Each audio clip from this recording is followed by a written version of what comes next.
नमस्कार. दृष्टिक्षेप 2022च्या आजच्या भागात मी जाई वैशंपायन आपलं मनपूर्वक स्वागत करते. आज आपण 2022 मध्ये आंतरराष्ट्रीय परिप्रेक्ष्यात घडलेल्या घडामोडी आणि क्रीडा विश्वातल्या घडामोडी याकडे टाकणार आहोत एक दृष्टिक्षेप. यावर्षी रशियानं युक्रेनवर केलेल्या आक्रमणामुळे मानवी जीवनाची अपरिमित हानी तर झालीच, त्याशिवाय युरोपमधलं ऊर्जा संकट, जागतिक आर्थिक स्थैर्याला आलेला धोका असे विविध प्रकारचे गंभीर आणि दूरगामी परिणामही दिसायला लागले. पाहूया त्या सगळ्या घटनाक्रमाचा एक आढावा. मार्चमध्ये रशियन तुकड्यांनी युक्रेनच्या दक्षिणेकडे मोर्चा वळवत खेर्सोन या प्रांतिक राजधानीवर नियंत्रण मिळवलं. यात युक्रेनच्या दक्षिणेला असलेल्या काळ्या समुद्राची किनारपट्टी ताब्यात घेऊन युक्रेनला भूबंदिस्त करण्याचा डाव होता. 2014 पासून वादग्रस्त असलेल्या डोन्स्टक आणि लुहान्स्क या प्रदेशांमधले बहुतांश लोक वांशिकदृष्ट्या रशियन असून त्यांना रशियात सामील व्हायचं असल्याचा मॉस्कोचा दावा आहे. या हट्टातून रशियानं युक्रेनच्या पायाभूत सुविधांवर जोरदार आक्रमणं केली. यात क्रामातोर्स्क इथल्या रेल्वे स्थानकातले 50 निष्पाप नागरिक मारले गेले. रशियन फौजांनी मारिओपोल काबीज करण्यासाठी सुरू केलेल्या बॉम्ब आणि तोफांच्या माऱ्यात अनेक नागरिक मृत्युमुखी पडले. शहरी युद्धतंत्र वापरून अझोव्स्टॉल लोहपोलाद कारखान्यावर झालेल्या प्रचंड हल्ल्यानंतर युक्रेनचे झुंजार सैनिक शरण आले. रशिया युक्रेन युद्धामुळे जगावर झालेल्या परिणामांमध्ये सर्वात महत्त्वाचं होतं ते ऊर्जा संकट. युक्रेनवर आक्रमण केल्याबरोबर लगेचच रशियानं झापोरिशिया अणुविद्युत केंद्र ताब्यात घेतलं होतं.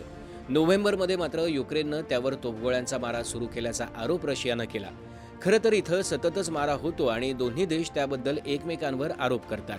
हल्ले कोणीही केले तरी अणुविद्युत केंद्रातला अपघात हा संपूर्ण मानवजातीसाठी धोकादायक ठरू शकतो, हेच खरं. दुसरी महत्त्वाची गोष्ट म्हणजे बाल्टिक समुद्राखालून रशियाकडून युरोपला नैसर्गिक वायूचा पुरवठा करणाऱ्या वायुनलिकांमधून सप्टेंबरमध्ये अनाकलनीयरित्या वायुगळती सुरू झाली. यामुळे पाश्चिमात्य देशांमध्ये तुटवडा निर्माण होऊन वायू इंधनाच्या किमतीत मोठी वाढ झाली. अमेरिका आणि मित्र राष्ट्रांनी या वायुनलिका उद्ध्वस्त केल्याचा आरोप रशियाचे अध्यक्ष व्लादिमीर पुतीन यांनी केला. या प्रकारामुळे रशियाची सर्वात महत्त्वाची ऊर्जा वाहिनी बाधित झाली, हे मात्र नक्की. एकूणच या युद्धामुळे ऊर्जा पुरवठा बाधित होऊन युरोपात चलनफुगवटा निर्माण झाला. युद्धाचा निषेध म्हणून अमेरिका आणि युरोपीय महासंघाकडून रशियावर विविध निर्बंध लादले गेले. धान्य, नैसर्गिक वायू आणि खतांच्या बाबतीत रशिया हा जगातला सर्वात मोठा निर्यातदार असल्यानं जगाच्या अर्थव्यवस्थेवर याचा परिणाम होणार होताच. युरोपची अर्थव्यवस्था ऊर्जेसाठी रशियावर बरीच अवलंबून असल्यानं जर्मनीसह आणखी काही देशांनी रशियातून तेल आणि वायूची आयात थांबवायच्या आवाहनाला थंड प्रतिसाद दिला. मात्र तरीही युरोपात ऊर्जा संकट आलंच. आंतरराष्ट्रीय नाणेनिधीच्या प्रमुख क्रिस्टिलिना जॉर्जिएव्हा यांनी युरो चलन वापरणाऱ्या 19 देशांपैकी निम्म्या देशांमध्ये मंदीची झळ बसण्याची भीती बोलून दाखवली. तसंच या युद्धामुळे पुन्हा एकदा जगात शीतयुद्ध सदृश्य तणावाची स्थिती निर्माण झाली. नाटो म्हणजेच उत्तर अटलांटिक करार संघटनेनं याबाबतीत कायमच युक्रेनची पाठराखण करत रशियानं केलेल्या आक्रमणाचा सर्वथा तीव्र निषेध केला आहे. युक्रेन जरी या संघटनेचा सदस्य नसला तरी तो त्यांचा एक मित्र देश आहे. 2014 मध्ये रशियानं क्रायमियावर अतिक्रमण केल्यापासून नाटो आणि मित्रदेशांनी रशियाला नागरी आणि लष्करी सहकार्य करायचं थांबवलं आहे आणि युक्रेनला व्यावहारिक स्तरावर सातत्यानं पाठबळ दिलं आहे. या देशांनी युक्रेनला द्विपक्षीय स्तरावर शस्त्र पुरवठा करून युक्रेनच्या स्वातंत्र्य, सार्वभौमत्व आणि प्रादेशिक अखंडतेला पाठिंबा दिला आहे. भारताने प्रथमपासूनच या युद्धाबाबत कोणत्याही पक्षाची उघड बाजू न घेता हा प्रश्न संवाद आणि मुत्सद्देगिरीच्या मार्गाने सोडवण्याचा आग्रह संयुक्त राष्ट्रांसह विविध आंतरराष्ट्रीय मंचांवर धरला आहे. अगदी मतदानाच्या वेळीही भारतानं आपली भूमिका कायम ठेवली. शांघाय सहकार्य संघटनेच्या परिषदेला समरकंद इथं गेले असताना पंतप्रधान नरेंद्र मोदी यांनी रशियाचे अध्यक्ष व्लादिमीर पुतीन यांची भेट घेऊन आताचं युग हे युद्धाचं युग नसल्याचं मत मांडलं. यावर प्रतिसाद देताना पुतीन यांनी युक्रेन संघर्ष लवकरात लवकर संपवण्यासाठी प्रयत्न करण्याचा शब्द दिला. या युद्धात भारतानं निस्संदिग्धपणे तटस्थ भूमिका घेतली आणि युद्ध ताबडतोब थांबवून शांततामय वाटाघाटींचा पुरस्कार केला. मात्र त्याचवेळी पंतप्रधानांनी युक्रेनच्या राष्ट्राध्यक्षांना फोन करून भारतीय विद्यार्थ्यांच्या सुरक्षिततेविषयी चर्चा केली. भारतानं युद्धग्रस्त युक्रेनमध्ये अडकलेल्या भारतीयांना सुखरूपपणे मायदेशी आणण्यासाठी ऑपरेशन गंगा नावाची मोहीम उघडली. सीमा ओलांडण्याच्या बाबतीत रोमेनिया, हंगेरी, पोलंड, माल्दोवा आणि स्लोव्हाकिया या शेजारी देशांची मदत घेऊन भारतानं जवळपास 15,000 देशबांधवांना मायदेशी आणण्यात यश मिळवलं. ऑगस्टमध्ये बँकॉक इथं बोलताना परराष्ट्र मंत्री एस जयशंकर यांनी रशियाकडून युद्धकाळात ऊर्जा साधनांची खरेदी करण्याचं प्रामाणिक समर्थन केलं. भारतातलं दरडोई उत्पन्न पाहता स्वस्तात मिळणारी ऊर्जा साधनं महत्त्वाची ठरतात अशी भूमिका त्यांनी मांडली. तर रशियन इंधनाची आयात भारतापेक्षा 6 पटीनं जास्त युरोपच करत असल्याचं भारतानं नुकतंच पुन्हा एकदा अधोरेखित केलं. त्याचवेळी भारत आपल्या गरजेनुसार प्राधान्यक्रम ठरवेल असं स्पष्टपणे सांगून जगाच्या व्यासपीठावर नव भारतानं आपलं सामर्थ्य दाखवून दिलं.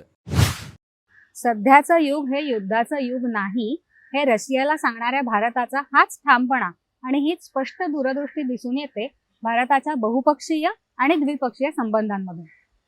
यंदाच्या वर्षी भारताला G20चं अध्यक्षपद मिळालं. लाईफ ही पर्यावरणपूरक जीवनशैली भारतानं जगाला शिकवली. अशा अनेक महत्त्वाच्या घटना घडल्या. भारताच्या संदर्भातल्या ठळक आंतरराष्ट्रीय घटनांकडे टाकूया एक नजर. 14 ते 16 नोव्हेंबर दरम्यान इंडोनेशियामध्ये बाली इथं झालेल्या G20 शिखर परिषदेत या समूहाचं अध्यक्षपद भारतानं स्वीकारलं. अध्यक्षपदाची भारताची कारकीर्द सर्वसमावेशक, महत्वाकांक्षी आणि निर्णायक असेल अशी ग्वाही पंतप्रधानांनी दिली. भारत विकसनशील देशांचं नेतृत्व करत आला असून सामाजिक परिवर्तनासाठी डिजिटल तंत्रज्ञानाचा उपयोग करून घेण्याबद्दल त्या देशांना भारताचा आदर्श ठेवता येईल असा विश्वासही त्यांनी यावेळी व्यक्त केला. भारताच्या अध्यक्षपदाच्या वर्षाची संकल्पना एक पृथ्वी, एक कुटुंब, एक भविष्य अशी असून त्यासाठी प्रतीकचिन्हामध्ये वसुधैव कुटुंबकम याचाही समावेश करण्यात आलाय. पर्यावरणाप्रती भारताचा जागरूक दृष्टिकोन G20च्या प्रतीकचिन्हातूनही दिसून येतो.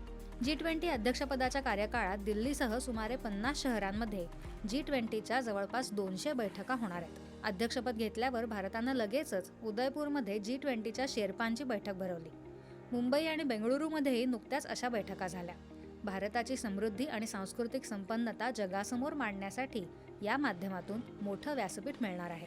हवामान बदलाशी 2 हात करण्यासाठी पर्यावरण स्नेही जीवनशैलीचा अंगीकार करायला शिकवणारी लाईफ चळवळ ही भारताची जगाला एक महत्त्वाची देणगी म्हटली पाहिजे. गुजरातमध्ये केवडिया इथं ऑक्टोबरमध्ये संयुक्त राष्ट्रांचे सरचिटणीस अँटोनियो गुटेरस आणि पंतप्रधान नरेंद्र मोदी यांनी या मोहिमेचा प्रारंभ केला.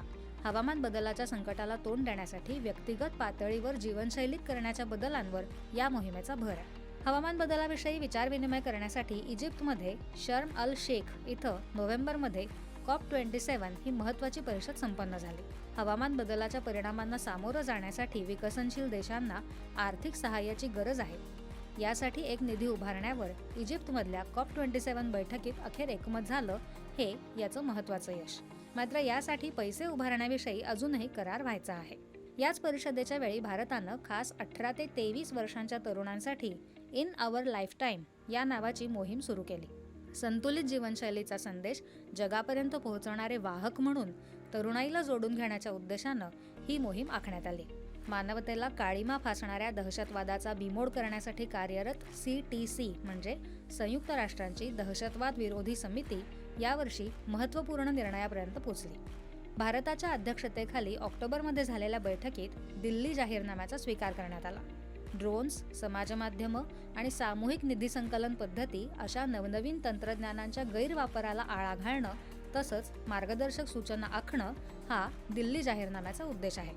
दहशतवादाला आर्थिक रसद पुरवली जाऊच नये यासाठी तिसरी NMFT अर्थात नो मनी फॉर टेरर ही परिषद नोव्हेंबरमध्ये भारतात नवी दिल्लीत भरवण्यात आली. गृहमंत्री अमित शहा यांनी NMFTचं कायमस्वरूपी सचिवालय भारतात स्थापन करण्याचा प्रस्ताव यामध्ये मांडला. तर पंतप्रधान नरेंद्र मोदी यांनी अशी ग्वाही दिली की दहशतवादाचं समूळ उच्चाटन होईपर्यंत भारत स्वस्थ बसणार नाही. भारत आणि विस्तारित शेजार असणाऱ्या मध्य आशियाई देशांच्या राष्ट्रीय सुरक्षा सल्लागारांची पहिली बैठक डिसेंबरच्या सुरुवातीला नवी दिल्लीत भरवण्यात आली. मध्य आशियाई देशांशी संपर्क राखण्याला भारत प्राधान्य देत असल्याचं अजित डोवाल यांनी यावेळी अधोरेखित केलं. अफगाणिस्तानातून जगभर पसरणाऱ्या दहशतवादाचा बंदोबस्त करायला सर्वांनी प्राधान्य दिलं पाहिजे, असंही डोवाल म्हणाले. दहशतवादाच्या मुद्द्यावर भारतानं जागतिक व्यासपीठावर याही वर्षी पाकिस्तानला त्याची जागा दाखवून दिली. 16 डिसेंबरला म्हणजे बांगलादेश युद्धाच्या विजय दिनाला सुरक्षा परिषदेत बोलताना एस जयशंकर यांनी दहशतवादाचं अपिकेंद्र अशी पाकिस्तानची संभावना केली. त्यावर उत्तर देताना पाकिस्तानचे परराष्ट्र मंत्री बिलावल भुट्टो झरदारी यांनी असभ्य आणि बेताल भाषेत भारताच्या पंतप्रधानांवर टीका केली. यानंतर भारताच्या परराष्ट्र व्यवहार मंत्रालयानं झरदारींना चांगलंच फैलावर घेतलं. ऑक्टोबरमध्ये युक्रेन मुद्द्यावर संयुक्त राष्ट्रांच्या महासभेचं तातडीचं सत्र भरलं होतं. त्यात पाकिस्ताननं काश्मीरचा विषय छेडून रशिया युक्रेन स्थितीशी त्याचं साम्य दाखवायचा प्रयत्न करताच भारताच्या स्थायी प्रतिनिधी रुचिरा कंबोज यांनी त्याला सडेतोड प्रत्युत्तर दिलं. जागतिक व्यासपीठाचा गैरवापर करून भारताचा अवमान करण्याचा हा प्रयत्न असल्याचं त्या म्हणाल्या. सप्टेंबरमध्ये महासभेतच पाकिस्तानी पंतप्रधान शहबाज शरीफ यांनीही उच्चस्तरीय चर्चेत विनाकारण काश्मीरचा विषय काढला. तेव्हाही खरोखर शांतताप्रिय असणारा देश मुंबईवरच्या दहशतवादी हल्ल्याचा कट आखणाऱ्यांना आसरा देणार नाही, अशा शब्दात भारतानं पाकिस्तानची कानउघाडणी केली. FATF म्हणजे फायनान्शियल ॲक्शन टास्क फोर्स ही संस्था दहशतवादाला आर्थिक रसद पुरवणाऱ्या आणि काळा पैसा पांढरा करणाऱ्या व्यक्ती, संघटना आणि देशांवर नजर ठेवते. 2021 मध्ये पुन्हा लष्करशाही आल्यापासून म्यानमारला FATFच्या काळ्या यादीत टाकण्यात आलंय, तर 2018 पासून राखाडी यादीत असणाऱ्या पाकिस्तानला आता त्या यादीतून बाहेर काढण्यात आलंय.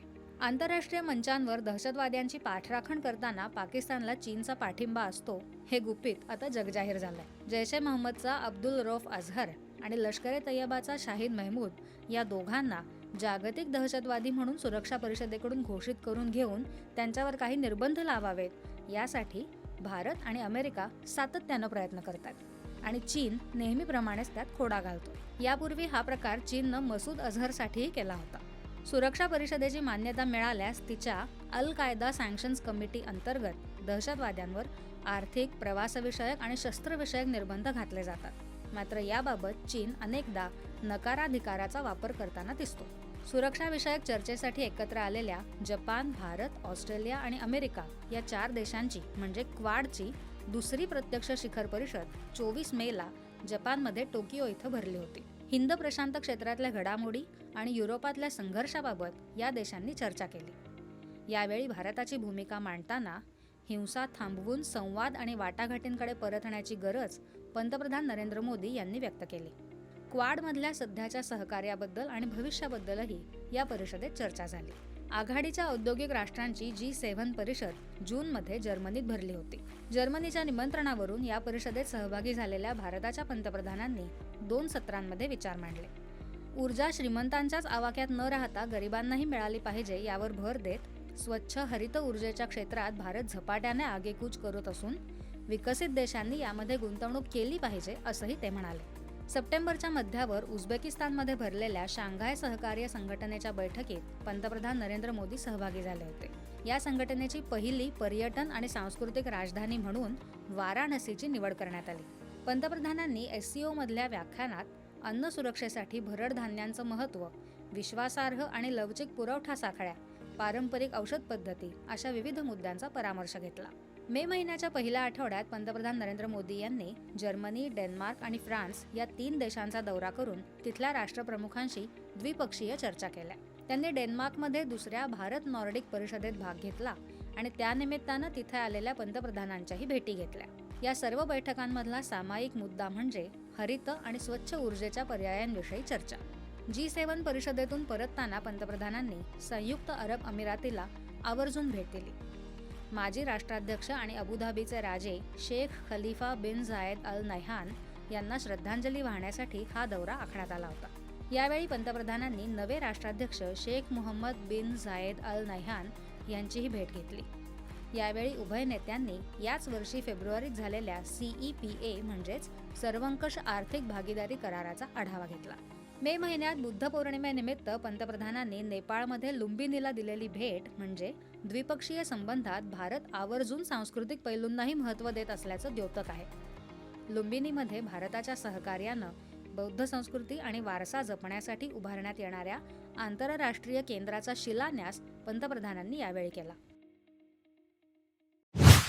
2022मध्ये इंग्लंड, श्रीलंका, पाकिस्तान अशा देशांमध्ये मोठी राजकीय स्थित्यंतरं घडून आली. त्याखेरीज इतरही देशांमध्ये डाव्या उजव्यांच्या दरम्यान सत्तापालट झालेला दिसून आला. पाहूया यासह काही ठळक जागतिक घडामोडींचा हा एक संक्षिप्त आढावा. एकेकाळी ज्याच्या साम्राज्यावरचा सूर्य मावळत नाही असा देश म्हणून प्रसिद्ध झालेला ब्रिटन आज मात्र घोर आर्थिक आणि ऊर्जाविषयक संकटाचा सामना करत आहे. ब्रेक्झिट म्हणजेच युरोपीय महासंघातून ब्रिटन बाहेर पडल्यानंतर ब्रिटनला विविध प्रकारच्या आर्थिक समस्यांना तोंड द्यावं लागलं. त्यातच कोरोना लॉकडाऊनच्या काळात केलेल्या समारंभाविषयीच्या पार्टीगेट घोटाळ्यावरून तत्कालीन पंतप्रधान बोरिस जॉन्सन यांना पदावरून पायउतार व्हायची वेळ आली. त्यांनी जुलैमध्ये सत्ताधारी हुजूर म्हणजेच कॉन्झर्वेटिव्ह पक्षाच्या नेतेपदाचा राजीनामा दिला. 2021 पासूनच ब्रिटनमध्ये चलनफुगवट्यामुळे दैनंदिन गरजेच्या वस्तू महाग होत चालल्या होत्या. धान्यासारख्या वस्तूंच्या किमती आणि विविध देयकांच्या रकमा यात होत चाललेली वाढ ही साधारणपणे लोकांच्या उत्पन्नातल्या वाढीशी विसंगत होत चालली होती. यानंतर सत्ताधारी हुजूर पक्षाच्या नेतृत्वासाठी चुरशीची स्पर्धा जिंकून लीज ट्रस यांनी 6 सप्टेंबरला पंतप्रधान पदाची सूत्र स्वीकारली. त्यावेळी आर्थिक स्थैर्याच्या दृष्टीनं इंग्लंडचा कसोटीचा काळ सुरू होता. कॉस्ट ऑफ लिव्हिंग म्हणजे जीवनमानासाठीचे खर्च प्रचंड वाढल्याचं संकट, युक्रेनमधलं युद्ध आणि कोरोना महामारीचे अजूनपर्यंत रेंगाळलेले परिणाम अशी तिहेरी लढाई ट्रस यांना लढायची होती. अशावेळी 105 अब्ज पाऊंड म्हणजेच 116 अब्ज डॉलरची करकपात आणि सरकारी खर्चात वाढ करण्याची घोषणा त्यांनी केली खरी, मात्र त्यासाठी तजवीज करण्याबाबत ठोस माहिती दिली नाही. कर्जाच्या बोजामुळे सरकारचे खर्च भागवण्याबद्दल अर्थव्यवस्थेवरचा गुंतवणूकदारांचा विश्वास उडाला, बाजार गडगडले आणि पाऊंड कोसळला. परिणामी आर्थिक समस्या हाताळण्याबाबत नव्या पंतप्रधानांच्या कुवतीबद्दल प्रश्नचिन्ह उभी राहिली. ब्रिटनच्या अर्थव्यवस्थेवरचा विश्वास उडाल्यानं आणि मंदीच्या भीतीमुळे त्यांच्या चलनाचं म्हणजेच पाऊंडचं मूल्य अमेरिकी डॉलरच्या तुलनेत विक्रमी कोसळून 1985च्या स्तरापेक्षाही खाली पोहोचलं. शेवटी सरकारी रोख्यांच्या खरेदीसाठी बँक ऑफ इंग्लंडला मैदानात उतरावं लागलं. आर्थिक बाबतीत केलेल्या चुकांबद्दल आणि धोरणं वळवल्याबद्दल ट्रस यांनी माफी मागितली. मात्र ब्रिटिश जनतेचा आर्थिक फायदा करून देण्याच्या भूमिकेवर ठाम असल्याचा त्यांनी पुनरुच्चार केला. परंतु अखेर टीकेच्या प्रचंड गदारोळात ट्रस यांनी 45 दिवस काम करून 21 ऑक्टोबरला राजीनामा दिला आणि त्या ब्रिटनच्या सर्वात लहान कारकीर्द असलेल्या पंतप्रधान ठरल्या. त्यानंतर 25 ऑक्टोबरला हुजूर पक्षाचे नेते ऋषी सुनक यांनी ब्रिटनचे पंतप्रधान म्हणून कार्यभार स्वीकारला. अवघ्या 42 वर्षांचे सुनक हे ब्रिटनचे आजवरचे सर्वात तरुण पंतप्रधान ठरले आहेत. प्रख्यात उद्योगपती नारायण मूर्ती आणि समाजसेविका सुधा मूर्ती यांचे जावई असलेले ऋषी सुनक हे ब्रिटनचे भारतीय वंशाचे पहिले पंतप्रधान आहेत. आर्थिक संकटात रुतलेल्या ब्रिटनला त्यातून बाहेर काढण्याचं आव्हान सुनक यांना पेलायचं आहे. ब्रिटनमध्ये परदेशातून येणाऱ्या विद्यार्थ्यांच्या ओघाबद्दल त्यांनी घोषित केलेले निर्णय भारतासह इतर देशांसाठी प्रतिकूल ठरण्याची शक्यता असली तरी ब्रिटनसाठी ते अनुकूल ठरतात का हेही येत्या काळात महत्त्वाचं ठरणार आहे. दरम्यान सप्टेंबरच्या सुरुवातीला ब्रिटनच्या राणी एलिझाबेथ द्वितीय यांचं वृद्धापकाळानं निधन झालं. त्या 96 वर्षांच्या होत्या. जवळपास 70 वर्ष महाराणी असलेल्या एलिझाबेथ द्वितीय या ब्रिटनच्या सर्वाधिक प्रदीर्घ कारकीर्द बजावलेल्या राष्ट्रप्रमुख होत्या. त्यांच्या अंत्यदर्शन आणि अंत्ययात्रेसाठी भारताच्या राष्ट्रपती द्रौपदी मुर्मू यांच्यासह अनेक देशांच्या प्रमुखांनी उपस्थित राहून त्यांना श्रद्धांजली वाहिली. राणी एलिझाबेथ द्वितीय यांच्यानंतर आता त्यांचे पुत्र चार्ल्स तृतीय हे युनायटेड किंगडम आणि राष्ट्रकुलातल्या 14 देशांचे राजे झाले आहेत. वयाच्या 73व्या वर्षी या पदावर आलेले चार्ल्स तृतीय हे ही धुरा स्वीकारणारे आजवरचे सर्वात वयोवृद्ध राजे ठरले आहेत. आता ब्रिटनचे सर्वात तरुण पंतप्रधान आणि गादीवर आलेले सर्वात वृद्ध राजे मिळून ब्रिटनला पुन्हा प्रगतीपथावर घेऊन जाण्यासाठी काय करतात हा सर्वांच्याच कुतूहलाचा विषय आहे. गेल्या वर्षापासून श्रीलंकेत सुरू असलेले आर्थिक प्रश्न यावर्षीही अनुत्तरित होते. त्यात राजकीय अस्थिरतेची भर पडून त्याची परिणती सत्तांतरात झाली. आर्थिक संकटातून सुटण्यासाठीच्या सरकारच्या प्रयत्नांना यश मिळत नव्हतं. तत्कालीन राष्ट्रपती आणि पंतप्रधान या राजपक्षा बंधुद्वयानं राजकीय पाठबळ आणि जनतेचा विश्वास दोन्ही गमावलं होतं. सरकारविरोधी कडव्या निदर्शनांचा परिणाम म्हणून पंतप्रधान महिंदा राजपक्षा यांना 9 मेला राजीनामा द्यावा लागला आणि रानिल विक्रमसिंघे यांनी पंतप्रधान पदाची सूत्र स्वीकारली. एकीकडे श्रीलंकेची आर्थिक स्थिती चिघळतच चालली होती. अन्नधान्य टंचाई, परकीय गंगाजळाच्या कमतरतेमुळे निर्माण झालेलं इंधन संकट आणि चलनफुगवटा यामुळे सामान्य जनजीवन दुष्कर होऊन बसलं होतं. त्यामुळे अनेकदा राजकीय आंदोलनांना हिंसक वळण लागत होतं. श्रीलंकेत मानवी जीवनावर मोठं संकट कोसळलं असून अन्नटंचाईमुळे जवळपास 75% लोकांना जेवणखाण कमी करायला लागण्याची स्थिती चिघळली आहे, असं निरीक्षण संयुक्त राष्ट्रांनीही नोंदवलं होतं. जूनच्या अखेरीला अत्यावश्यक सेवांखेरीज कोणालाही पेट्रोल विक्री न करण्याचे आदेश सरकारनं दिले होते. सलग 9व्या महिन्यात चलनफुगवट्यानं उच्चांकी पातळी गाठल्याची आकडेवारी सरकारनं 1 जुलैला प्रकाशित केली. 9 जुलैला म्हणजे पंतप्रधानांच्या राजीनाम्याला बरोबर 2 महिने पूर्ण होतानाच राष्ट्रपती गोटाबाया राजपक्षा यांच्यावर त्यांचं कोलंबोतलं अधिकृत निवासस्थान सोडून पळून जाण्याची नामुष्की ओढवली. त्यांना गुप्त ठिकाणी हलवण्यात आलं. काही वेळातच संतप्त आंदोलकांनी त्या निवासस्थानाचा ताबा घेऊन तिथे बरीच नासधूस केली. निदर्शकांनी विक्रमसिंघे यांचंही निवासस्थान पेटवून दिलं.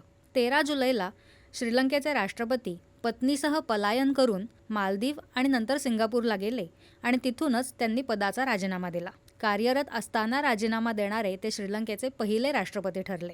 यानंतर पंतप्रधान विक्रमसिंघे यांनीच हंगामी राष्ट्रपती म्हणून धुरा स्वीकारली आणि पाठोपाठ आणीबाणी घोषित केली. नवीन राष्ट्रपती होण्यासाठी विक्रमसिंघे यांनी 20 जुलैला केंद्रीय कायदेमंडळाचं बहुमत जिंकलं. मात्र त्यांचे राजपक्षांशी असलेले जुने संबंध माहीत असल्याने बहुसंख्य जनता यावर नाराज होती. शेवटी 22 जुलैला दिनेश गुणवर्धने यांनी पंतप्रधानपद स्वीकारलं. श्रीलंकेत आता राजकीय स्थैर्य आल्याचं दिसत असलं तरी अजूनही आर्थिक समस्या भेडसावतातच. या गर्तेतून श्रीलंकेला बाहेर काढण्यासाठी भारतानं शेजार धर्माचा अवलंब करत अन्न आणि वित्तीय सहाय्यापोटी $4 अब्ज इतकी मदत दिली आहे. तसंच 21,000 टन खतंही भारतानं पुरवली आहेत. तसंच भविष्यकालीन कर्ज पुनर्रचना नियोजनासाठी भारताची बोलणी सुरू आहेत. डिसेंबरच्या पहिल्या आठवड्यापर्यंत या संवादाच्या 3 फेऱ्या झाल्या असून द्विपक्षीय कर्ज देणाऱ्यांकडून IMFला हव्या असणाऱ्या हमी संदर्भात ही बोलणी सुरू आहेत. पाकिस्तानात यावर्षी मार्चची अखेर उजाडली ती राजकीय अस्थिरता घेऊनच. तत्कालीन पंतप्रधान इम्रान खान यांच्या विरोधात 28 मार्चला अविश्वासाचा ठराव मांडला गेला. सत्ताधारी आघाडीतून अपक्ष आणि मित्रपक्ष हळूहळू विरोधी गटाला जाऊन मिळू लागले आणि सरतेशेवटी 9 एप्रिलला ठरावावर मतदान होऊन इम्रान खान त्यात पराभूत झाले. 2च दिवसात शहबाज शरीफ यांची पाकिस्तानच्या पंतप्रधानपदी निवड झाली. अविश्वासाच्या ठरावाद्वारे पदभ्रष्ट होणारे इम्रान खान हे पहिलेच पंतप्रधान ठरले. हा प्रकार म्हणजे राजकीय खेळी आहे असं म्हणणाऱ्या खान यांच्यावर ऑगस्टमध्ये दहशतवाद विरोधी कायद्याअंतर्गत आरोपही ठेवण्यात आले. 3 नोव्हेंबरला वझिराबाद भागात एका बंदूकधारी इसमानं केलेल्या हल्ल्यात इम्रान खान यांच्या पायावर एक गोळी लागली. नेपाळमध्ये तत्कालीन सरकारचा 5 वर्षांचा कार्यकाळ पूर्ण झाल्यामुळे सप्टेंबरमध्ये मंत्रिमंडळ विसर्जित झालं आणि नोव्हेंबरमध्ये तिथं सार्वत्रिक निवडणुका घेण्यात आल्या. नेपाळच्या प्रमाणबद्ध मतप्रक्रियेनुसार तिथल्या निवडणूक आयोगानं केलेल्या जागावाटपाप्रमाणे विद्यमान पंतप्रधान शेर बहादूर देउबा यांच्या नेतृत्वातल्या नेपाळी काँग्रेसला कनिष्ठ सदनात सर्वाधिक जागा मिळाल्या आहेत. यावर्षी ऑक्टोबरमध्ये चीनचे राष्ट्राध्यक्ष शी जिनपिंग सलग 3ऱ्यांदा सत्ताधारी कम्युनिस्ट पार्टी ऑफ चायनाचे महासचिव म्हणून निवडून आले. पक्षाचे संस्थापक माओ झेडंग यांच्यानंतर 5 वर्षांचा कार्यकाळ सलग 3ऱ्यांदा मिळण्याचा विक्रम करणारे शी जिनपिंग हे चीनचे एकमेव राष्ट्रप्रमुख आहेत. चीनमधल्या कोरोना रुग्णसंख्येत एप्रिलच्या मध्यावर आणि पुढे नोव्हेंबरमध्येही अचानक मोठी वाढ दिसून आली. त्यामुळे बीजिंगमधल्या चॉयांग या सर्वात मोठ्या आणि जवळपास 35 लाख लोकसंख्येच्या जिल्ह्यानं तिथल्या रहिवाशांना घरीच राहण्याचा सल्ला दिला. अशीच बंधनं अनेक ठिकाणी लागू असल्यामुळे लॉकडाऊनखाली दबलेल्या जनतेचा उद्वेग उफाळून आला. यात ठिकठिकाणी झालेल्या निदर्शनांमध्ये काहींना जीवही गमवावा लागला. अमेरिका चीन संबंधांमध्ये तणाव असण्याचं एक महत्त्वाचं कारण आहे तैवान. तैवानच्या स्वातंत्र्याला चीनचा ठाम विरोध असून याबाबत इतर देशांचा हस्तक्षेप चीनला अजिबात मान्य नाही. त्यामुळे आगीशी खेळू नका असा स्पष्ट इशारा चीननं अमेरिकेचे अध्यक्ष बायडेन यांना यावर्षीच्या जुलैमध्ये दिला. तर तैवानबाबत बळाचा वापर न करण्याचा इशारा बायडेन यांनी जिनपिंग यांना नोव्हेंबरमध्ये G20 निमित्त बाली इथं घेतलेल्या भेटीत दिला. नजीकच्या काळात हाँगकाँग, दक्षिण चीन समुद्र, व्यापार अशा अनेक कारणांनी उभय देशांचे संबंध दुरावले असताना ही 3 तासांची भेट महत्त्वाची मानली जात आहे. ऑगस्टमध्ये अमेरिकेच्या प्रतिनिधीगृहाच्या अध्यक्ष नॅन्सी पेलोसी यांनी तैवानच्या राष्ट्राध्यक्ष छाई इंग वेन यांची भेट घेतली. चीननं अर्थातच या भेटीचा कडाडून निषेध केला. चीनच्या सार्वभौमत्वाला या भेटीमुळे धोका पोहोचल्याचं भाष्य करत याविरोधात लष्करी कारवाईचा इशाराही चीननं दिला. इंग्लंडच्या मंत्र्यांनी तैवानमध्ये जाऊन व्यापारविषयक बोलणी केली तेव्हाही अशीच नाराजी चीननं व्यक्त केली. उत्तर कोरिया आणि दक्षिण कोरियातला तणाव वाढण्याचं यावर्षीचं कारण आहे क्षेपणास्त्रांच्या चाचण्या. ऑक्टोबरमध्ये उत्तर कोरियानं यावर्षीची 24वी चाचणी घेतली आणि ते क्षेपणास्त्र 5 वर्षात पहिल्यांदा जपानच्या वरून प्रवास करत गेलं. या प्रकाराचा जपानसह भारत, अमेरिका, फ्रान्स आणि इंग्लंडनेही जोरदार निषेध केला. उत्तर कोरियानं दक्षिण कोरियाच्या दिशेनं क्षेपणास्त्र डागणं आणि त्याचं प्रत्युत्तर येणं हे प्रकार कोरियन द्वीपकल्पात नित्याचे झालेत. नोव्हेंबरच्या सुरुवातीला अमेरिका आणि दक्षिण कोरियाच्या संयुक्त लष्करी सरावाच्या निमित्तानं त्यांच्यातलं वाढतं सहकार्य अधोरेखित होऊन प्योंगयांगच्या अस्वस्थतेत भरच पडली. त्याची परिणती म्हणूनच की काय, 18 नोव्हेंबरला उत्तर कोरियानं अमेरिकेला लक्ष्य करता यावं अशा पद्धतीनं ICBM म्हणजे आंतरखंडीय बॅलिस्टिक लांब पल्ल्याचं क्षेपणास्त्र डागलं आणि अर्थातच पुन्हा चर्चांना उधाण आलं. जपानमधली यावर्षीची मोठी घटना म्हणजे माजी पंतप्रधान शिंझो आबे यांची हत्या. 8 जुलैला लिबरल डेमोक्रॅटिक पक्षाच्या एका उमेदवारासाठी प्रचारसभेत भाषण करत असताना एका इसमानं त्यांच्यावर गोळ्या झाडल्या. रुग्णालयात नेल्यावर त्यांना मृत घोषित करण्यात आलं. युनिफिकेशन चर्च संघटनेशी संबंधित मुद्द्यावरून त्यांची हत्या करण्यात आली. पुढे सप्टेंबर अखेरीला त्यांच्या पार्थिवावरील अंत्यसंस्कारांच्या वेळी भारताचे पंतप्रधान या नात्यानं नरेंद्र मोदी टोकियोमध्ये उपस्थित होते. म्यानमारमध्ये लोकशाहीसाठी प्रदीर्घ संघर्ष करणाऱ्या नेत्या ऑंग सान स्यू ची यांना लष्करी राजवटीनं भ्रष्टाचाराच्या आरोपांखाली पुन्हा एकदा 3 वर्षांचा तुरुंगवास ठोठावला आहे. यावेळी त्यांच्यासमवेत मंत्रिमंडळातले 3 सदस्य आणि माजी आर्थिक सल्लागार ऑस्ट्रेलियन अर्थतज्ज्ञ टर्नेल यांनाही 3 वर्षांचा कारावास ठोठावण्यात आला. ऑंग सान स्यू ची यांच्या कारावासाच्या वर्षांची संख्या आता 26 पर्यंत जाऊन पोहोचली. मलेशियाचे पंतप्रधान इस्माईल साब्री याकूब यांनी ऑक्टोबरमध्ये तिथलं केंद्रीय कायदेमंडळ विसर्जित केलं. मात्र नोव्हेंबरमध्ये झालेल्या सार्वत्रिक निवडणुकीत कोणत्याच पक्षाला स्पष्ट बहुमत न मिळाल्यामुळे देशाच्या इतिहासात प्रथमच त्रिशंकू स्थिती निर्माण झाली. यानंतर सनातनी विचारांचा पक्ष प्रबळ झाला आणि अनवर इब्राहिम पंतप्रधान पदावर आले. इराणच्या नैतिकतेचा मक्ता घेतलेल्या पोलिसांनी महसा अमिनी नावाच्या तरुणीला हिजाब नीट न घालण्यावरून अटक केली. ही 22 वर्षांची तरुणी पोलीस कोठडीत असताना 16 सप्टेंबरला तिचा मृत्यू झाला. तिच्या मृत्यूमुळे इराणमध्ये संतापाची लाट उसळून देशभर निषेध व्यक्त होऊ लागला. इराणमधल्या स्त्रियांच्या हक्कांसाठी स्त्रियांनी सुरू केलेल्या या निदर्शनांमध्ये इराणमधले विविध वयोगटातले विविध वंशांचे स्त्री पुरुष तर सहभागी झालेच, पण किशोरवयीन मुलामुलींनी आणि तरुणांनी ही आंदोलनं उचलून धरली. रस्तोरस्ती शाळा विद्यापीठांमध्ये निदर्शकांच्या सुरक्षा दलांशी चकमकी होऊ लागल्या. 30 तारखेला जाहेदान इथं प्रार्थनेसाठी जमलेल्या निरपराध नागरिकांवर पोलिसांनी केलेल्या गोळीबारात अल्पवयीन बालकांसह 40पेक्षा अधिक व्यक्ती मरण पावल्या. या रक्तलांछित शुक्रवारच्या स्मरणार्थ बरोबर 40 दिवसांनी दुखवट्याला जमलेल्या आंदोलकांनी जुलमी राज्यकर्त्यांच्या मृत्यूची इच्छा उघड करणाऱ्या घोषणा दिल्या. ऑस्कर विजेत्या चित्रपटातली अभिनेत्री तारानेह अलिदुस्ती हिनंही मस्तक झाकणाऱ्या ओढणीशिवायचा फोटो प्रसिद्ध करत हिजाब विरोधी आंदोलनाला पाठिंबा दर्शवला. तर अनेक प्रसिद्ध व्यक्तींनी केस कापून निषेध व्यक्त केला. निदर्शनांचं हे लोण जर्मनी, ऑस्ट्रेलिया अशा इतर देशांमध्येही पसरलं. इराणच्या बास्केटबॉल संघानं चीन विरुद्धच्या सामन्यात राष्ट्रगीत गायला नकार देऊन आपला निषेध व्यक्त केला. विविध स्तरांमधून होणाऱ्या आंदोलनांचं आणि सत्ताधीशांच्या मृत्यूच्या इच्छेचं दडपण अयातोल्लाह खामेनी यांच्यावर येऊन इराणमध्ये क्रांतिकारी सांस्कृतिक पुनर्निर्माण होण्याची गरज त्यांना पटली असंच म्हणावं लागेल. तुर्कीची राजधानी इस्तंबूल इथं 13 नोव्हेंबरच्या दुपारी एका गजबजलेल्या भागात स्फोट होऊन 6 जण मृत्युमुखी पडले तर जवळपास 81 जण जखमी झाले. या स्फोटासंबंधात एका सिरियन महिलेला अटक करण्यात आली. या स्फोटानंतर आठवड्याभरातच तुर्कीनं सिरियावर हल्ला केला. उत्तर आणि ईशान्य सिरियातले दाट लोकवस्तीचे प्रदेश आणि महत्त्वाच्या पायाभूत सुविधांवर हवाई हल्ले करण्याचं सत्र आणि सीमावर्ती भागातून सिरियाला मागे ढकलण्याचे प्रयत्न थेट डिसेंबरच्या मध्यापर्यंत चालूच राहिले. इस्रायलमध्ये 1 नोव्हेंबरला कायदेमंडळाच्या निवडणुका होऊन राष्ट्रपती आयझॅक हेरझॉग यांनी माजी पंतप्रधान बेंजामिन नेतन्याहू यांना सरकार स्थापनेसाठी पाचारण केलं. ही तिथली गेल्या 4 वर्षातली 5वी निवडणूक होती. याआधी 2009 ते 2021 पर्यंत नेतन्याहू यांनीच पंतप्रधान पदाची धुरा सांभाळली होती. मात्र त्या कारकिर्दीदरम्यान त्यांच्यावर भ्रष्टाचार, फसवणूक आणि लाचखोरीचे आरोप होऊन ते सिद्ध झाले आणि त्यांना पायउतार व्हावं लागलं. आता पुन्हा नेतन्याहू यांना राष्ट्रपतींनी पाचारण केल्यावर समविचारी पक्षांची युती सत्तेत येऊन राजकीय अस्थिरतेला पूर्णविराम मिळेल अशी इस्रायली जनतेला आशा आहे. इटलीमध्ये सप्टेंबरमध्ये निवडणूक होऊन उजव्या राजकीय विचारसरणीच्या नेत्या जॉर्जिया मेलोनी यांनी ऑक्टोबरमध्ये पंतप्रधान पदाची शपथ घेतली.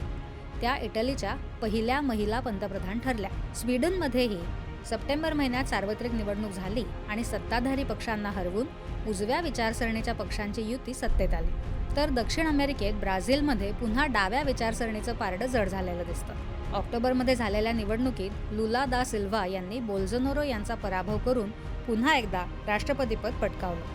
पद ग्रहण करण्यापूर्वीच इजिप्तमध्ये हवामान बदलाविषयी झालेल्या COP27 परिषदेत बोलताना अमेझॉनच्या पर्जन्यवनांना पुन्हा सुस्थितीत आणण्याची आणि पर्यावरणाशी खेळ करणाऱ्यांवर पायबंद घालण्याची घोषणा लुला दा सिल्व्हा यांनी केली आणि जागतिक व्यासपीठावर ब्राझील सन्मानाने परतल्याची ग्वाही दिली. काही दुर्घटना आणि आपत्तींकडे एक नजर टाकूया. पाकिस्तानात जून ते सप्टेंबर या काळात आलेल्या विनाशकारी महापुरामुळे 1,500हून अधिक लोक मरण पावले, तर लक्षावधी लोकांना स्थलांतरित व्हावं लागलं. त्वचेचे संसर्ग, मलेरिया, अतिसार अशा आजारांचा प्रचंड प्रादुर्भाव झाला. 26 ऑगस्टला राष्ट्रीय आणीबाणी घोषित करावी लागली. एका अहवालानुसार या पुरामुळे पाकिस्तानचं $30 अब्ज इतक्या मूल्याचं नुकसान झालं. अमेरिकेत सप्टेंबर अखेर आलेल्या इयान वादळामुळे 101 जण मृत्युमुखी पडले. $100 अब्ज पेक्षा अधिक मूल्याचं नुकसान झालं. जून आणि जुलैमध्ये 2 अतिउष्णतेच्या लाटा युरोपवर धडकल्या. यामुळे सुमारे 16,000 व्यक्ती प्राणांना मुकल्या. नैऋत्य युरोपात तर गेल्या 1200 वर्षातलं सर्वात शुष्क हवामान यावर्षी अनुभवायला आलं. तर ऑस्ट्रेलियाच्या पूर्व भागाला सततच्या पुरांचा फटका बसला. गेल्या 2 वर्षांपासून सुरू असलेल्या ला नीना हवामान स्थितीमुळे पावसाच्या प्रमाणात वाढ होऊन तिथं पूर आले. गेल्या वर्षभरात काही भागांमध्ये 4 मोठाले पूर येऊन गेले आहेत. यावर्षी Afghanistan, Nepal, Papua New Guinea आणि इंडोनेशियामध्ये भूकंपाचे जोरदार धक्के बसले. ऑक्टोबरमध्ये न्यूझीलंडच्या चाथम किनाऱ्यावर अडकून पडलेल्या 477 देवमाशांचा दुःखद अंत झाला. पाण्यात परतता न आल्यानं अनेकांचा किनाऱ्यावरच मृत्यू झाला, तर काहींना नाईलाजानं दयामरण द्यावं लागलं. याआधी 15 दिवसांपूर्वी ऑस्ट्रेलियातही अशीच घटना घडली होती. दुर्दैवानं हिंसाचाराच्या आणि अपघाताच्याही काही घटनांनी यावर्षी जगाचं लक्ष वेधून घेतलं. अमेरिकेत टेक्सासमध्ये 18 वर्षाच्या तरुणानं घरी स्वतःच्या आजीवर गोळीबार केला आणि नंतर रॉब एलिमेंटरी स्कूलमध्ये शिरून 19 बालकांसह 21 व्यक्तींवर गोळ्या झाडल्या. भारतीय वंशाचे बुकर पुरस्कार विजेते लेखक सलमान रश्दी यांच्यावर न्यूयॉर्कमध्ये ऑगस्टमध्ये एका व्याख्यानाच्या वेळी हल्ला झाला. त्यांच्या मानेवर वार करण्यात आले. दक्षिण कोरियात ऑक्टोबर अखेरीला हॅलोवीन उत्सवादरम्यान घडलेल्या अतिशय दुर्दैवी घटनेत 156 तरुणांना जीव गमवावा लागला आणि आणखी 197 लोक जखमी झाले. ऑक्टोबरच्या सुरुवातीला इंडोनेशियातील मलंग इथं फुटबॉल स्टेडियमवर मैदानावर धाव घेणाऱ्यांना अडवण्यासाठी पोलिसांनी फिफाच्या नियमांचं उल्लंघन करून अश्रुधुराचा मारा केला. यावेळी चेंगराचेंगरी होऊन 130 पेक्षा अधिक लोकांना प्राणांना मुकावं लागलं. मार्चमध्ये चीनच्या ईस्टर्न एअरलाईन्सचं देशांतर्गत प्रवासी विमान कोसळून सर्व 123 प्रवासी आणि 9 कर्मचारी अशा 132 जणांचा मृत्यू झाला. ऑगस्टमध्ये पाकिस्तानविरुद्ध T20 आशियाई करंडक स्पर्धेतला सामना भारतानं जिंकल्यावर इंग्लंडमध्ये लेस्टर इथं सांप्रदायिक दंगे उसळले. समाजमाध्यमांमुळे तिथला तणाव वाढला. लंडनच्या भारतीय उच्चायुक्तांनी भारतीय समुदायाविरुद्ध उसळलेल्या हिंसेचा तीव्र निषेध केला. याखेरीज भारताप्रती तिरस्कार दाखवून हिंसाचार, हिंदूंच्या श्रद्धास्थानांवर हल्ले, महात्मा गांधींच्या पुतळ्याचा अवमान, भारतीयांवर हल्ले अशा घटना कॅनडामध्ये यावर्षी ठिकठिकाणी घडलेल्या दिसतात. विज्ञान जगतातल्या मोजक्या घटनांकडे एक ओझरती नजर टाकूया. नासानं बनवलेल्या जेम्स वेब या नव्या दुर्बिणीतून आपल्या शेजारच्या दीर्घिकेची काही अत्यंत विस्मयकारक दृश्य पाहता आली आहेत. ही दुर्बीण हबल दुर्बिणीची परंपरा पुढे चालवेल असं म्हटलं जात आहे. आपल्या आकाशगंगेच्या गाभ्यातल्या महाराक्षसी कृष्णविवराची पहिली छबी खगोलशास्त्रज्ञांना यावर्षी मे महिन्यात मिळाली. तर मे महिन्यातच भारताच्या ॲस्ट्रोसॅट या उपग्रहावरच्या वेधशाळेनं कृष्णविवराचा जन्म होताना पाहिला. पृथ्वीवर कोसळू शकणाऱ्या अशनींचा अंदाज घेऊन वेळीच त्यांचा भेद करून पृथ्वीचं संरक्षण करण्याच्या उद्देशानं नासानं आखलेली डाट मोहीम सप्टेंबरमध्ये पहिल्या अशनीचा वेध घेण्यात यशस्वी ठरली. पृथ्वी आणि तिच्यावरचं जीवन सुरक्षित ठेवण्यासाठी विज्ञान जगत येत्या वर्षात काय काय करेल याचं कुतूहल सर्वांनाच आहे. लोकसंख्येचा विचार करता यावर्षी जगानं एक महत्त्वाचा टप्पा पार केला. साधारण नोव्हेंबरच्या मध्यावर जगाची लोकसंख्या 8 अब्जापर्यंत पोहोचली. आजवर सर्वाधिक लोकसंख्येचा देश म्हणून ओळखला जाणारा चीन आता अशा टप्प्यावर पोहोचला आहे की साधारण 2023 पासून त्याची लोकसंख्या कमी व्हायला सुरुवात होणार आहे. संयुक्त राष्ट्रांच्या अहवालानुसार 2023मध्ये भारत लोकसंख्येबाबत चीनला मागे टाकेल. मात्र भारतात फलनाचा दर 2.1 पर्यंत पोहोचून आता तोही उतरणीला लागला आहे. 2019च्या अखेरीपासून जगाला वेठीला धरणाऱ्या कोरोना विषाणूचा प्रसार 2022मध्ये बऱ्यापैकी निवळला असं म्हणता येईल. मात्र काही भागांमध्ये त्याच्या ओमायक्रॉन प्रकाराचा वेगवान प्रसार याही वर्षी दिसून आला. आताही ओमायक्रॉनच्या BF7 प्रकारामुळे येत्या 3 महिन्यात चीनची निम्म्याहून अधिक लोकसंख्या बाधित होईल असा अंदाज व्यक्त केला जात आहे. त्या पार्श्वभूमीवर तिथं उपाययोजना सुरू आहेत. भारतातही कोरोना विषाणूच्या जनुकीय अनुक्रमावर संशोधन करण्याचे तातडीचे निर्देश देण्यात आले. तर दुसरीकडे मंकी पॉक्स या आजाराला जागतिक आरोग्य संघटनेनं जुलै अखेर आरोग्यावरचं आणीबाणी संकट म्हणून घोषित केलं. आता आर्थिक घडामोडी बघूया. रशिया युक्रेन युद्धामुळे 2023 पर्यंत जगाच्या अर्थव्यवस्था काहीशा मंदावलेल्या राहतील असा अंदाज IMF म्हणजेच आंतरराष्ट्रीय नाणेनिधीनं व्यक्त केला आहे. जागतिक पातळीवर विकासाचा दर गेल्या वर्षीच्या 6% घसरून आता 3.2% आला असून 2023मध्ये तो 2.7% उतरण्याचा IMFचा अंदाज आहे. चलन बाजारात अमेरिकी डॉलरचं मूल्य चढतं राहिल्यानं इतर देशांच्या चलनावर प्रतिकूल परिणाम झाला आहे. देशोदेशींच्या मध्यवर्ती बँका उपाययोजनेत गुंतल्या असून राखीव रोख रक्कम वापरणं, अमेरिकन सरकारी रोखे विकणं असे उपाय केले जात आहेत. परकीय चलनसाठे घटत जाऊन अशा विक्रीत आणखी वाढ होण्याचा धोका संभवतो. जगातल्या खनिज तेलाच्या उत्पादनात दर दिवसाला 20 लाख बॅरल इतकी कपात करण्याचा निर्णय ओपेक म्हणजेच पेट्रोलियम निर्यातक देशांच्या संघटनेनं यावर्षीच्या ऑक्टोबरमध्ये घेतला. कोविड महामारी सुरू झाल्यापासूनची ही सर्वात मोठी कपात आहे. रशिया युक्रेन युद्ध, युरोपातल्या मंदीची भीती आणि चीनमधल्या लॉकडाऊनच्या शक्यतेमुळे घसरती मागणी या कारणांमुळे पेट्रोलियमच्या किमतीत वाढ करण्यासाठी हा निर्णय घेतला गेला आहे.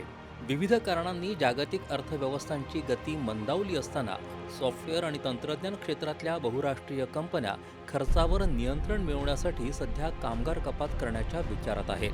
अतिशय लोकप्रिय असं समाज माध्यम असणाऱ्या ट्विटरची संपूर्ण मालकी अमेरिकी उद्योगपती इलॉन मस्क यांच्याकडे आली आहे.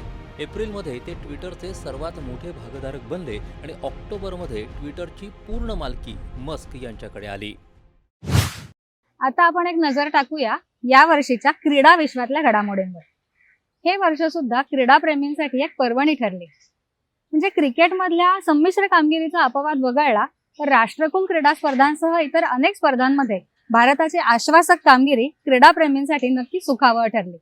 आणि वर्षाचा समारोप झाला तो सगळ्या जगाला वेड लावणाऱ्या फिफा फुटबॉल विश्वचषक स्पर्धेनं आणि त्यातही अतिशय दर्जेदार खेळाचा आनंद देणाऱ्या अंतिम सामन्यानं.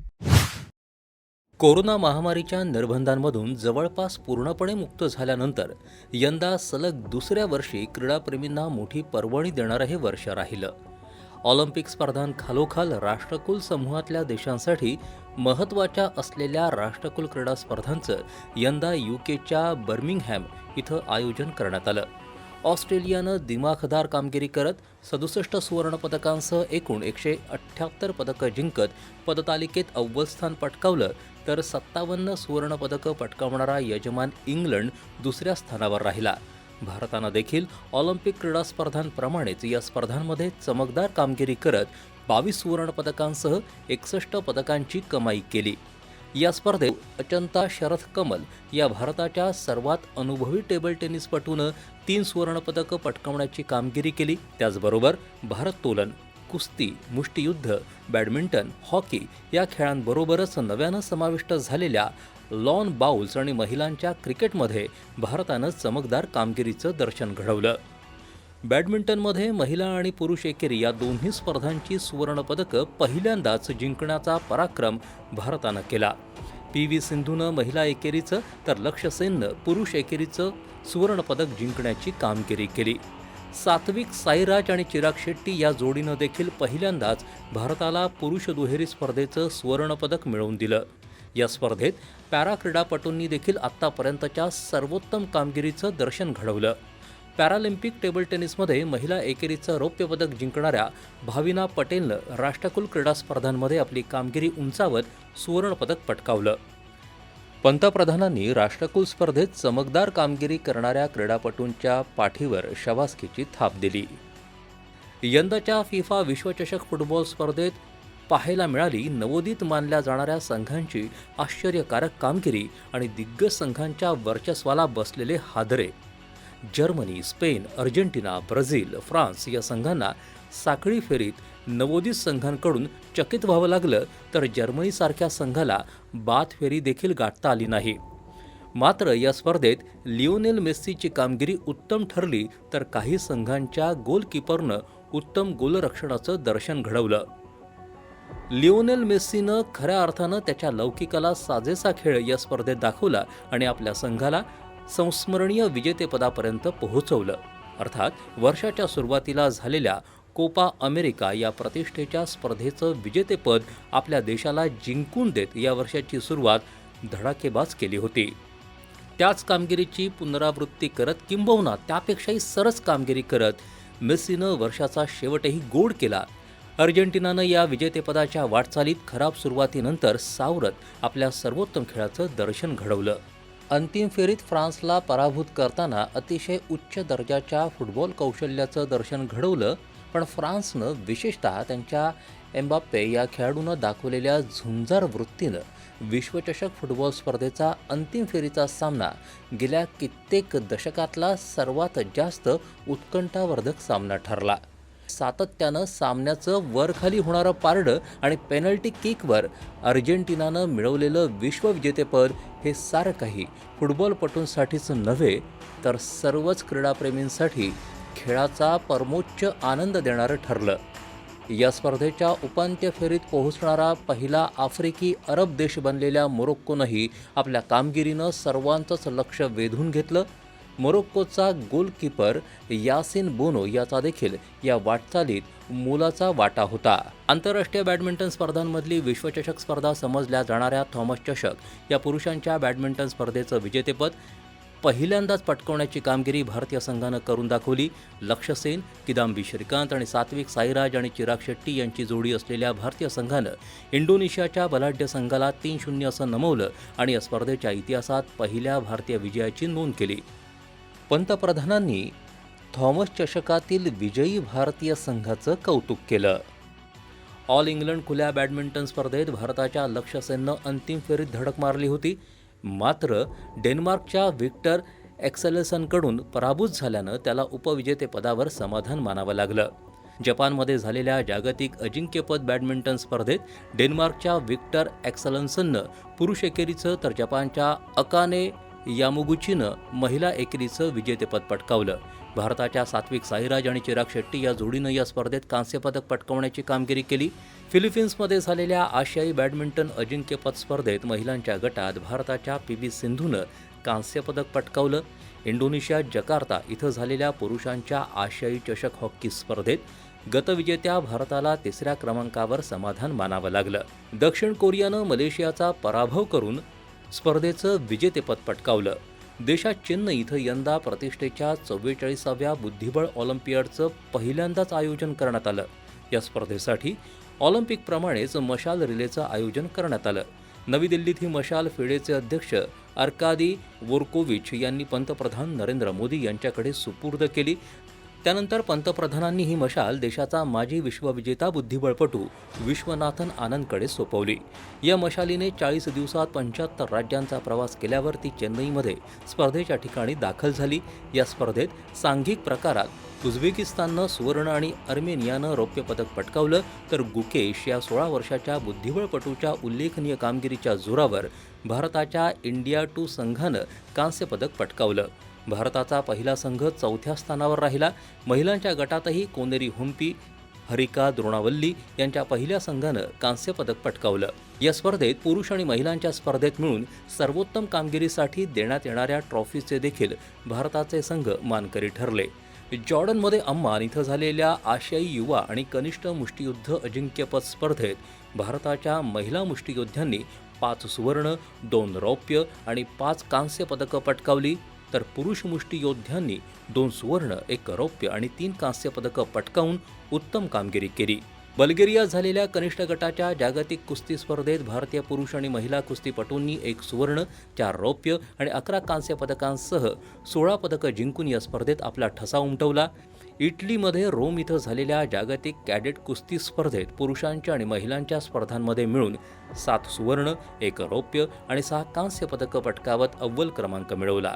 मेक्सिकोमध्ये झालेल्या युवा भारोत्तोलन अजिंक्यपद स्पर्धेत भारताच्या पुरुष आणि महिला वेटलिफ्टर्सनी अतिशय उत्तम कामगिरी करत 3 सुवर्ण, 5 रौप्य आणि 3 कांस्य अशी एकूण 11 पदकं पटकावली. कझाकस्तानमध्ये अल्माटी इथं झालेल्या महिलांच्या आशियाई कनिष्ठ हँडबॉल स्पर्धेमध्ये इराणला नमवून भारतानं विजेतेपद पटकावलं. नवी दिल्लीत इंदिरा गांधी स्टेडियमच्या वेलोड्रोमवर झालेल्या आशियाई ट्रॅक सायकलिंग स्पर्धेत पुरुषांच्या गटात रोनाल्डो सिंग आणि महिलांच्या गटात मयुरी लुटेच्या कामगिरीच्या जोरावर भारतानं 1 रौप्य आणि 8 कांस्य अशी एकूण 9 पदकं पटकावली. फुटबॉलप्रमाणेच जागतिक पातळीवर लोकप्रिय असलेल्या टेनिसच्या ग्रँडस्लॅम स्पर्धांमध्ये यावर्षी धक्कादायक निकालांची नव्हे तर धक्कादायक निर्णयांची नोंद झाली आहे. ऑस्ट्रेलियन खुली टेनिस स्पर्धा सर्वाधिक 9 वेळा जिंकण्याचा विक्रम नावावर असलेल्या सर्बियाच्या नोवाक जोकोविचला कोविड प्रतिबंधक लस घेतली नसल्याच्या कारणावरून ऑस्ट्रेलियन खुल्या टेनिस स्पर्धेत त्याला प्रवेश नाकारण्यात आला. ऑस्ट्रेलियातून त्याला मायदेशी पाठवण्यात आलं. त्याच्या अनुपस्थितीत राफेल नदालनं ऑस्ट्रेलियन खुली टेनिस स्पर्धा जिंकली आणि रॉजर फेडररच्या सर्वाधिक ग्रँडस्लॅम विजेतेपदांचा विक्रम मोडीत काढला. त्यानंतर गतविजेत्या जोकोविचला उपांत्यपूर्व फेरीत नमवल्यानंतर राफेल नदालनं यंदाची फ्रेंच खुली टेनिस स्पर्धा 14व्यांदा जिंकून ग्रँडस्लॅम विजेतेपदांची संख्या 22वर नेली. दुसरीकडे नोवाक जोकोविचनं विम्बल्डन स्पर्धेतलं आपलं वर्चस्व सिद्ध केलं आणि या स्पर्धेचं 7व्यांदा विजेतेपद पटकावलं. मात्र पुन्हा एकदा कोविड प्रतिबंधक लसीकरण न झाल्याच्या कारणावरून त्यानं स्वतःहून अमेरिकन खुल्या टेनिस स्पर्धेत भाग घेतला नाही. त्यामुळे यंदा या स्पर्धेत स्पेनच्या कार्लोस अल्कारेझ आणि नॉर्वेचा कॅस्पर रूड या तरुण खेळाडूंमध्ये विजेतेपदासाठी लढत झाली आणि अल्कारेझनं रूडला नमवत आपलं पहिलं ग्रँडस्लॅम विजेतेपद पटकावलं. महिलांच्या टेनिस स्पर्धांमध्ये यंदा ऑस्ट्रेलियन खुल्या टेनिस स्पर्धेचं विजेतेपद ॲशले बार्टीनं पटकावलं. मात्र त्यानंतर काही दिवसातच तिनं आपल्या निवृत्तीची घोषणा करून सर्वांनाच आश्चर्याचा धक्का दिला. इगा स्वान्तेकनं याही वर्षी उत्तम कामगिरीचं दर्शन घडवत फ्रेंच आणि अमेरिकन खुल्या टेनिस स्पर्धेचं एकेरीचं विजेतेपद पटकावलं. तर विम्बल्डन टेनिस स्पर्धेत एलेना रिबाकिनानं विजेतेपद पटकावून हे विजेतेपद पटकावणारी पहिली कझाक खेळाडू बनण्याची कामगिरी केली. फेब्रुवारी महिन्यात चीनमध्ये हिवाळी ऑलिम्पिक स्पर्धांचं आयोजन करण्यात आलं. भारताचा केवळ 1 क्रीडापटू स्कीइंग प्रकारात सहभागी झाला होता. मात्र स्पर्धेच्या उद्घाटन सोहळ्यात गलवान संघर्षातल्या सैनिकाला मशालवाहक बनवण्याच्या चीनच्या खोडसाळपणामुळे या स्पर्धेच्या उद्घाटन आणि समारोप समारंभात भारतीय राजदूत उपस्थित राहणार नाहीत असा निर्णय परराष्ट्र मंत्रालयानं घेतला आणि चीनच्या कृतीचा निषेध केला. संयुक्त अरब अमिरातीमध्ये दुबईत झालेल्या जागतिक पॅरा तिरंदाजी स्पर्धेत कंपाऊंड प्रकारातील मिश्र सांघिक स्पर्धेत भारताच्या ज्योती आणि श्यामसुंदर स्वामी यांच्या जोडीनं आणि महिलांच्या रिकर्व्ह खुल्या प्रकारात पूजा जानतियान यांनी रौप्य पदकं पटकावली. यंदा महिला क्रिकेटच्या आणि एकंदरच महिला क्रीडापटूंच्या दृष्टीनं अतिशय महत्त्वाचा निर्णय भारतीय क्रिकेट नियामक मंडळानं घेतला. महिला क्रीडापटूंना देखील आता सर्व प्रकारच्या क्रिकेट सामन्यांसाठी पुरुष क्रीडापटूंच्या इतकंच मानधन देण्याच्या निर्णयामुळे क्रीडा क्षेत्रामधल्या स्त्री पुरुष समानतेच्या दिशेनं टाकलेलं हे महत्त्वाचं पाऊल ठरलं आहे. भारतीय पुरुष आणि महिला संघांसाठी यंदाचं वर्ष फारसं समाधानकारक नव्हतं. न्यूझीलंडमध्ये झालेल्या महिलांच्या विश्वचषक क्रिकेट स्पर्धेत ऑस्ट्रेलियानं विजेतेपद पटकावलं. मात्र भारतीय संघाला 5व्या स्थानावर समाधान मानावं लागलं. महिला क्रिकेट संघानं यंदा बांगलादेशमध्ये T20 आशिया चषक क्रिकेट स्पर्धेचं विजेतेपद पटकावलं. मात्र घरच्या मैदानावर झालेल्या ऑस्ट्रेलिया विरुद्धच्या मालिकेत 1-4 असा पराभव त्याला स्वीकारावा लागला. पुरुषांच्या क्रिकेट संघाच्या यावर्षाच्या हंगामाची सुरुवात वेस्ट इंडिजच्या भारत दौऱ्यानं झाली. 3 एकदिवसीय आणि 3 2020 या क्रिकेटच्या दोन्ही प्रकारांच्या मालिकांमध्ये भारतानं वेस्ट इंडिजच्या संघाला विजयाची संधीच दिली नाही. त्यामुळे मोठ्या विजयानं भारताची या वर्षाची सुरुवात झाली. यानंतर इंग्लंड दौऱ्यावर गेलेल्या भारतीय संघाला आदल्या वर्षीच्या दौऱ्यात कोरोना उद्रेकामुळे शिल्लक राहिलेला कसोटी सामना खेळावा लागला. या सामन्यात भारताला पराभव पत्करावा लागला, तर इंग्लंड विरुद्धची T20 मालिका भारतानं 2-1 अशी जिंकली. एकदिवसीय क्रिकेट मालिका मात्र भारतानं गमावली. वेस्ट इंडिजच्या दौऱ्यातही भारतानं एकदिवसीय आणि T20 मालिका जिंकली. त्यानंतर यंदाच्या T20 विश्वचषक क्रिकेट स्पर्धेचा प्रबळ दावेदार मानल्या गेलेल्या भारतीय संघानं अतिशय चुरशीच्या सामन्यात पारंपरिक प्रतिस्पर्धी असलेल्या पाकिस्तानवर थरारक विजय मिळवून सर्वोत्तम सलामी दिली. उपांत्य फेरीपर्यंत केवळ एक सामना गमावून आश्वासक वाटचाल करणाऱ्या भारतीय संघाची घोडदौड इंग्लंडच्या संघानं रोखली. त्यामुळे विश्वचषकासाठी भारत आणि पाकिस्तान यांच्यात लढत होऊ शकली नाही आणि इंग्लंडनं चिवट पाकिस्तानचं आव्हान मोडीत काढत विश्वचषकावर आपलं नाव कोरलं. विश्वचषकातल्या पराभवानंतर बांगलादेश दौऱ्यातही भारतानं एकदिवसीय मालिका गमावली. मात्र कसोटी सामन्यात सर्व कसर भरून काढत भारतानं पहिल्या कसोटी सामन्यात मोठा विजय मिळवला. दुसऱ्या कसोटीतही भारतानं दिमाखदार विजयाची नोंद केली आणि यजमानांना कसोटी मालिकेत पराभूत केलं. संयुक्त अरब अमिरातीमध्ये झालेल्या आशिया चषक क्रिकेट स्पर्धेत पाकिस्तानचा पराभव करून श्रीलंकेनं या स्पर्धेचं विजेतेपद पटकावलं. वर्षाच्या शेवटी झालेल्या दृष्टिहीनांच्या T20 विश्वचषक क्रिकेट स्पर्धेचं सलग तिसऱ्यांदा विजेतेपद जिंकण्याची कामगिरी भारतीय संघानं केली. त्यांच्या या कामगिरीबद्दल केंद्रीय मंत्री अनुराग ठाकूर यांच्या हस्ते या संघाला गौरवण्यात आलं. त्यामुळे भारतीय क्रीडाप्रेमींसाठी वर्षाचा शेवट गोड झाला.